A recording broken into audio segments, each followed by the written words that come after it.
আসসালামু আলাইকুম ওয়া রাহমাতুল্লাহ। আশা করি সবাই ভালো আছেন। সবাইকে স্বাগত জানিয়ে শুরু করছি আজকের ভিডিওটি।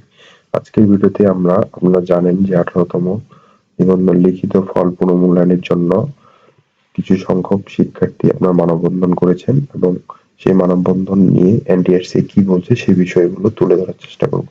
তাই ভিডিওটি না টেনে সম্পূর্ণ শেষ পর্যন্ত দেখার অনুরোধ করছি। কথা না বাড়িয়ে ভিডিওটি শুরু করছি।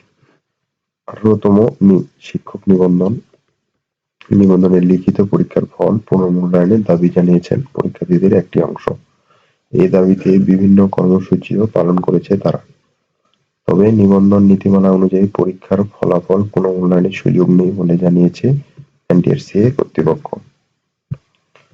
রোববার এনটিআরসির সঙ্গে আলাপকালে এ কথা জানান বেসরকারি শিক্ষক নিবন্ধন ও প্রত্যয়ন কর্তৃপক্ষের সদস্য মোহাম্মদ নূরে আলম সিদ্দিকী। তিনি বলেন, শিক্ষক নিবন্ধনের নীতিমালায় কোথাও ফল পুনর্মূল্যায়নের কথা উল্লেখ নেই। ফলে আমাদের নীতিমালার বাইরে যাওয়ার সুযোগ নেই। তবে প্রার্থীরা আমাদের কাছে আবেদন করেছেন।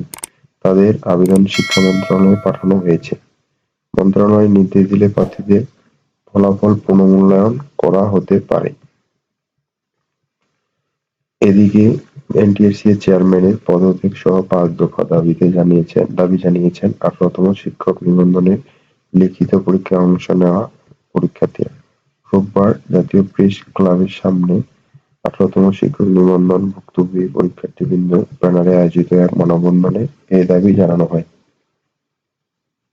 মানববন্ধনে পরীক্ষার্থীদের পক্ষে সমন্বয়ক ইলিয়াস হোসেন বলেন, জুলাই অভ্যুত্থানে আমরা আন্দোলন করেছি। আন্দোলনে অংশ নেওয়ার কারণে নিজেদের ঘরে থাকতে পারিনি। কিন্তু দেখা যাচ্ছে আন্দোলনকারী ছাত্র সমাজ আজ এনটিআরসি এর মাধ্যমে বৈষম্যের শিকার হচ্ছে। তিনি বলেন, ১৮তম শিক্ষক নিবন্ধন লিখিত পরীক্ষায় সব বিষয়ে ৫ নম্বর হিসেবে ৪০ বিবেচনা করা হয়েছে। কিন্তু দুঃখের বিষয়, আমাদের অনেক পরীক্ষার্থী ১০০ নম্বরের সঠিক পরীক্ষা দিয়েও লিখিত পরীক্ষায় ফলাফলে অকৃতকার্য দেখানো হয়েছে। অথচ আমাদের অনেক সহপাঠী ৪০ নম্বরেও উত্তর করেও সহপাঠী মাত্র ৪০ নম্বর উত্তর করেছে। কিন্তু ফলাফলের তালিকায় তাদের নাম এসেছে। আমাদের লিখিত পরীক্ষার খাতাগুলো পুনরায় মূল্যায়নের ব্যবস্থা করতে হবে।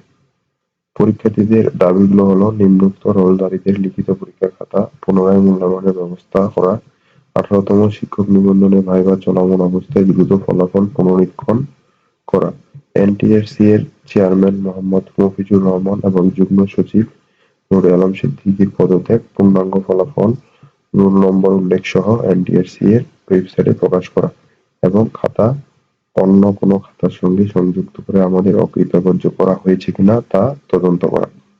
তো এই ছিল মূল নিউজটি। এখানে আপনারা জানেন যে উম, তারা একটা মানববন্ধন করেছে।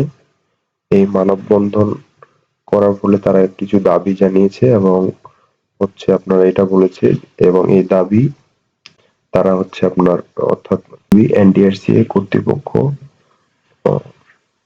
শিক্ষা মন্ত্রণালয়ে পাঠিয়েছে এবং শিক্ষা মন্ত্রণালয়ের অনুমতি পেলে পুনরায় মূল্যায়ন করতে পারে।